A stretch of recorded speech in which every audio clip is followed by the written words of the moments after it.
Jóvenes, les saludamos nuevamente deseando que la paz de nuestro Dios sea con cada uno. Ya nos encontramos en el tercer y último módulo del tema mensual de este mes, un mismo cuerpo. En este último módulo, ya teniendo en consideración todo lo que vimos en los anteriores, nos plantearemos ¿cómo nos proyectamos en el cuerpo de Cristo? Y para esto, mi hermano, me gustaría que primero analicemos o veamos de qué hablamos cuando hablamos de proyectarnos. Sí, es importante quizá, Isaac, mencionar lo que dice Pablo allá en Filipenses.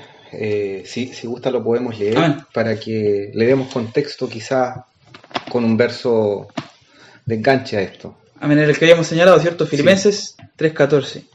Prosigo al blanco, el premio de la soberana vocación de Dios en Cristo Jesús. Amén. Pablo cuando escribe es la carta a los filipenses, la historia dice que estaba en Roma y estaba en una especie de cárcel. No hay claridad si es domiciliaria o realmente en una cárcel. Y él en un estado, digámoslo, decadente, en un estado no favorable para el ser humano, ¿cierto? Escribe la carta y dice que él prosigue, ¿cierto?, de acuerdo al supremo llamamiento que es en Cristo Jesús. Este llamamiento, ¿cierto?, prosigue a su propósito por el cual fue creado. De hecho, en 1 de Juan, ¿cierto?, 3:14 dice: mirad cuál amor nos ha dado el Padre para que seamos llamados hijos de Dios. Y después el 2 dice: porque le veremos a Él y seremos semejantes a Él, porque le veremos tal y como Él es. Entonces, el llamamiento final del ser humano es recuperar la semejanza que Dios nos había dado en el Edén. De hecho, en el Edén el Señor nos creó a su imagen, conforme a su semejanza. Esta semejanza se pierde, ¿cierto?, y se va a recuperar en la segunda venida de Cristo. Entonces, este supremo llamamiento, este propósito final que tenemos como seres humanos, es llegar a ser semejantes a Dios, de acuerdo a la naturaleza de Dios. Ahora, teniendo eso en mente como visión, El blanco, ¿cierto?, que establecimos, si mal no recuerdo, la primera clase, que el cuerpo tiene una misión, una visión, ¿cierto? Es un plan estratégico el que hay detrás de esto. Teniendo esa misión, ¿cómo yo me proyecto? ¿Cómo me proyecto para llegar a ser semejante a Dios?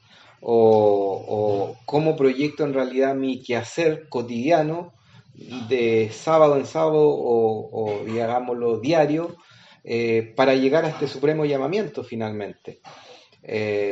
La proyección entonces tiene que ver, para que esta proyección sea consistente en el tiempo, tiene que ver con el entender cuál es mi propósito en la vida y el entender cuál es el propósito que Dios determinó para mi vida. Y eso está muy ligado con los dones que nosotros tenemos, porque los dones a nosotros nos hacen vivir una vida en satisfacción, digámoslo, constante, en satisfacción, digámoslo, en una satisfacción que me hace finalmente vivir de acuerdo a los principios de Dios. Claro, entonces, tomando lo que dice Pablo en Filipenses y lo que menciona usted, para poder proyectarnos de buena forma, es necesario tener la vista en un propósito, en el blanco, claro, que menciona, claro, Pablo. Y a partir de ahí, saber qué pasos seguir para poder llegar a este propósito, ¿verdad? Claro. De hecho, quiero mencionarte uno de los beneficios mentales que tiene proyectarse en los jóvenes o en cualquier persona. Los jóvenes que tienen un sentido claro de propósito o de proyección experimentan mayor resiliencia y bienestar. Imagínate que tener claridad en lo que tú vas a hacer. Por eso la palabra de Dios es maravillosa, porque nos aclara el pasado, nos da respuesta acerca de nuestro presente y nos vislumbra el futuro, nuestra proyección. Entonces, eso es importante. Y otra cosa que quiero mencionarte: en el holocausto nazi, la Alemania nazi, bien saben todos ustedes que habían campos de concentración. Y uno de los que salió, que era Víctor Franklin, escribió un libro que se llama El hombre el hombre en búsqueda de propósito. Entonces, es interesante mencionar esto porque ¿qué hacía ese hombre vivir en una situación tan desgastante, tan humillante y poder salir de eso? Él cuenta en su libro que a ellos los hacían caminar sobre la- los rieles del tren. Y mientras él caminaba y vivía esa situación tan humillante, él pensaba en reencontrarse con su esposa. Entonces eso le daba sentido a él en ese momento. Ese era su propósito. Ese era su propósito, justamente. Entonces le daba fuerza, le daba aliento para poder resistir esa situación. ¿Por qué menciono ese ejemplo? Principalmente porque ya el Señor lo había descubierto. Porque incluso la palabra dice, el que tiene esta esperanza se purifica. ¿Qué esperanza? La segunda venida de Cristo. El que tiene esta esperanza. Entonces, en la medida que nosotros nos proyectamos, tenemos un propósito, tenemos claridad a dónde vamos a llegar, eso va realmente a traer satisfacción a nuestra vida cotidiana. Fíjate que hay otro estadística que dice que el 60% de los jóvenes que se involucran en proyectos misioneros o servicio con otras personas reportan un aumento en un sentido de propósito y satisfacción personal.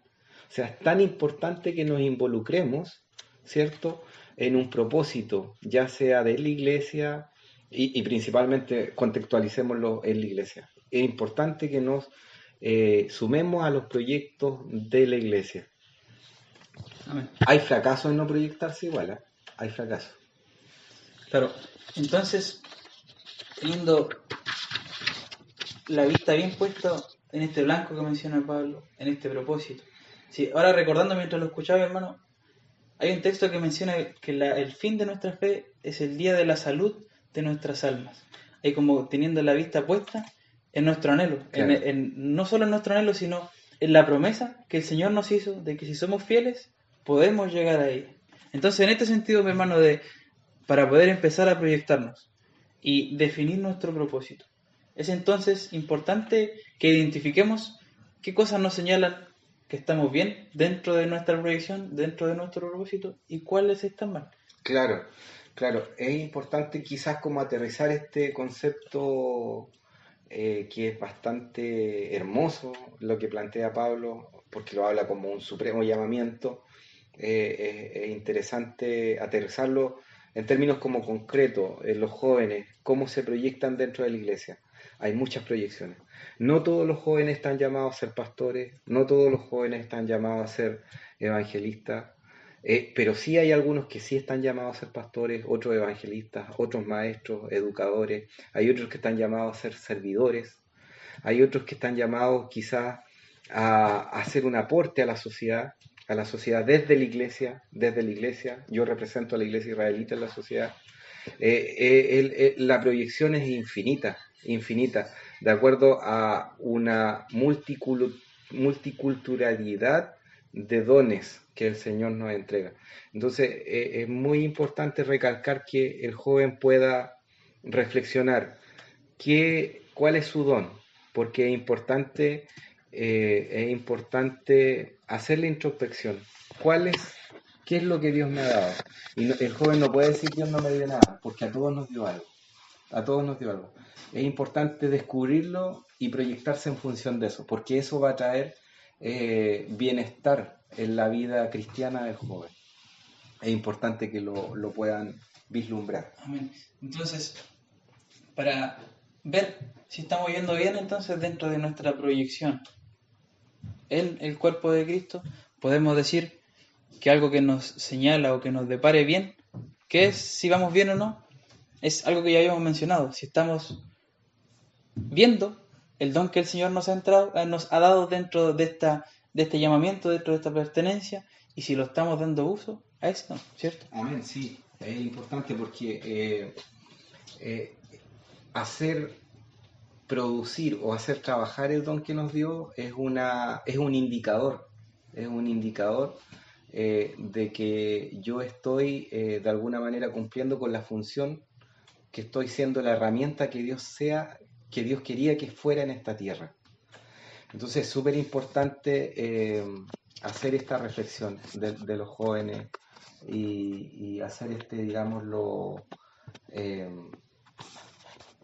esta meditación en los jóvenes. Y es importante mencionar cuando el joven de repente no sabe qué es lo que tiene, que le pregunte a una persona mayor, porque muchas veces uno quizás no ve sus virtudes o sus potencialidades, pero sí hay personas que son muy, digámoslo, captan el talento de la persona y que le puedan preguntar. Si alguno no sabe, para qué es bueno que pregunte a un profesor o a un pastor o a un dirigente de jóvenes. Y ustedes yo creo que lo van viendo en los encuentros de jóvenes frecuentemente. Llega un joven y ustedes se dan cuenta, él puede apoyarnos en esto. Y ahí se va desarrollando el ser humano, ¿se fijan? Ese es el desarrollo del ser humano. Pero ahí se enlaza bastante con lo que veíamos en el módulo anterior, de que para la edificación también es un trabajo conjunto. Claro, y siguiendo entonces con la respuesta que estábamos desarrollando. Para saber si vamos bien, podemos decir entonces que es cuando estamos haciendo caso o estamos ejecutando el don que nuestro Señor nos ha dado en base a su voluntad.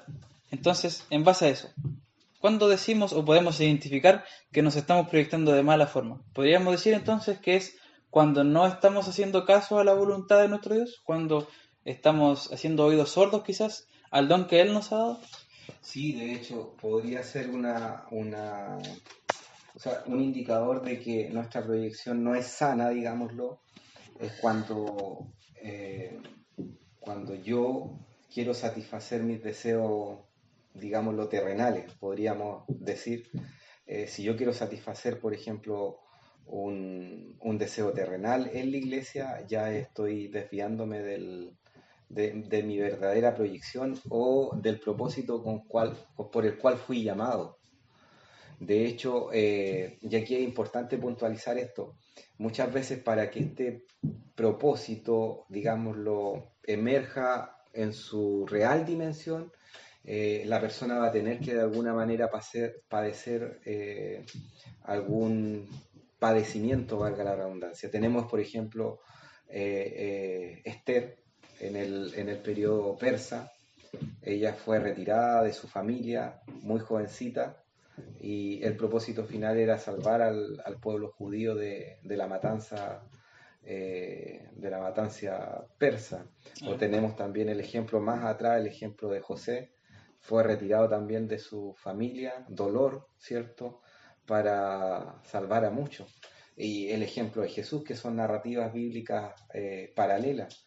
Tuvo que sufrir mucho, ¿para qué? Para cumplir con el propósito que el Padre le había encomendado, salvar a la humanidad.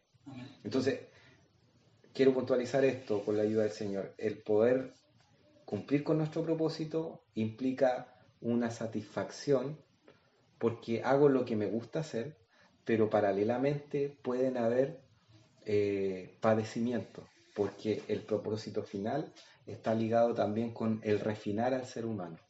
Claro, no enlazado, para clarificar entonces, no enlazado lo que me gusta hacer para satisfacer mis necesidades, sino lo que me gusta hacer para la obra de nuestro Dios, para edificación del Espíritu, no de la carne.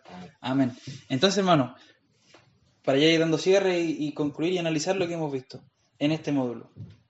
Decimos entonces, para poder tener una buena proyección y de buena forma, debemos tener claro cuál es el propósito, la finalidad de lo que estamos desarrollando, el para qué y el por qué. Y para poder identificar si lo estamos haciendo de buena forma, el saber ver si estamos poniendo un oído atento a lo que nuestro Señor nos dice, al don que nuestro Señor nos ha dado, ¿verdad? Amén. Ya, bastante claro ha quedado entonces este análisis que hemos hecho. Y mi hermano, me gustaría darle una última oportunidad. En esta ocasión sí, para quizás dar más un cierre a todo lo que hemos visto hasta aquí y unas últimas palabras. Perfecto. Sí, a mí me gustaría mencionar desde el análisis de los 3 módulos que hemos analizado, hay un verso que cuando lo escuché me llamó mucho la atención y lo pude incorporar y analizar de tal manera que lo fui desgustando. Y es el Salmo 25:14, que dice que la comunión íntima de Jehová está con quienes, con los que le temen, y a ellos hará conocer su alianza. Y en este verso hay una profundidad pero inmensa, porque nosotros estamos hablando de propósito, de cuerpo, estamos hablando de misión, o sea, estamos hablando de un plan estratégico. Dios hizo un plan estratégico en su, o sea, digámoslo, decantó un plan estratégico en su cuerpo, en su iglesia. Pero ¿cómo podemos sumarnos a este plan? ¿O cómo podemos entender este plan? Porque dice que la comunión íntima de Jehová está con los que le temen, y a ellos hará conocer su alianza. Es decir, el proceso previo, digámoslo, a toda esta incorporación es temer al Señor, porque si tememos al Señor, Él nos dará a conocer su alianza, nos dará a conocer sus propósitos, su propósito general para la humanidad, para la iglesia, y también el propósito particular para mi vida. Si están en búsqueda de propósito, teman al Señor, porque en el temer al Señor va a haber comunión íntima con Dios. Esos son principalmente mis palabras, porque creo que es tan importante temer al Señor, y este temer al Señor es un temer de entender de que Dios está en todos lados, de que Dios nos está mirando en todo lugar, y entender de que Dios siempre, nosotros estamos desnudos delante de Dios, porque Él conoce todo lo de nosotros. Figurativamente lo digo, desnudos, porque Él sabe lo que yo pienso, sabe lo que yo he hecho en lo secreto, en lo visible, en general, eso. La comunión íntima de Jehová está con los que le temen, y a ellos hará conocer su alianza. Que el Señor los bendiga, jóvenes. Ha sido un honor, Isaac, poder compartir la palabra de Dios con ustedes. Espero que el Señor prospere este trabajo que están haciendo ustedes, y también a ti te prospere, y a todos los jóvenes de la directiva y a todos los jóvenes de nuestra querida y amada iglesia israelita. Que el Señor los bendiga y que el Señor los guarde. Amén, mi hermano. Muchas gracias por sus palabras. Es importante recalque último que ha señalado usted. Que el Señor nos ayude para juntos, y como dice en Efesios, en amor, edificarnos en amor, juntos, procurando tener este necesario temor a nuestro Dios, para juntos tener claro el propósito y la búsqueda de poder estar más cerca de nuestro Señor y obtener la promesa que Él nos ha dejado a través de su Hijo. Mi hermano, nuevamente muchas gracias, que el Señor le bendiga, y esperamos que todo lo que aquí se haya hablado sea para edificación de cada uno y para edificación en conjunto en este cuerpo de Cristo. Que el Señor les bendiga y estén muy bien, mi hermano.